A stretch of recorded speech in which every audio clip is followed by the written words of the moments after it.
firstly again, your when Sushmita won the Miss Universe, actually Miss India, let's start from there. What is your reaction when you saw her? What did you see in her? This girl who had come from a very normal background, is out there and she won it.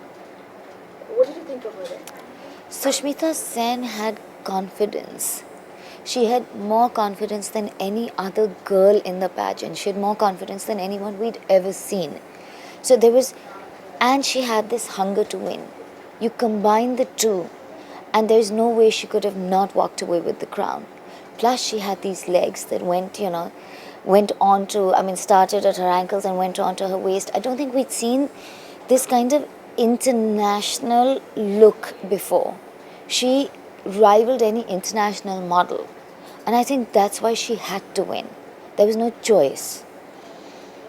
In Sushmita, what did you say is the striking feature, the best feature about her that hits you the moment you see her?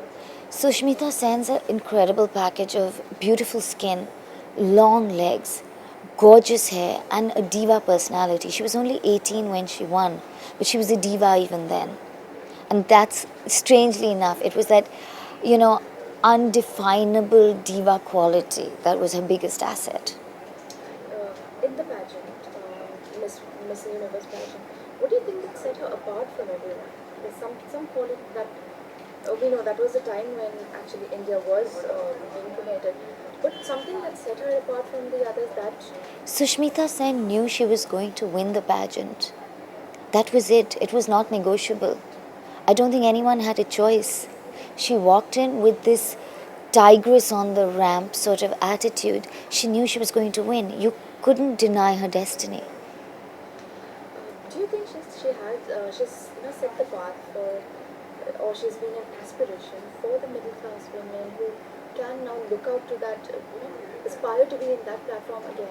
I think we had a slew of winners who charted a course for the middle class girl.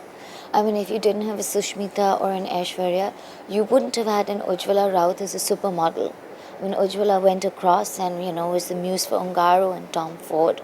I think it was just that India was the flavour of the month. The Indian girls started to look international. So it all happened simultaneously. Sushmita is incredibly stylish. There is no denying that she knows what works for her. She can carry off clothes. She looks great when she carries an international brand. I mean, most international brands, people have, she's been a brand ambassador for Tag. She carries handbags. I mean, people sort of love having her carry their bags. She wears black very stylishly, and black's not an easy color for Indian girls to wear. But Sushmita has been on the cover of Elle in a really stylish black dress because she can carry it off.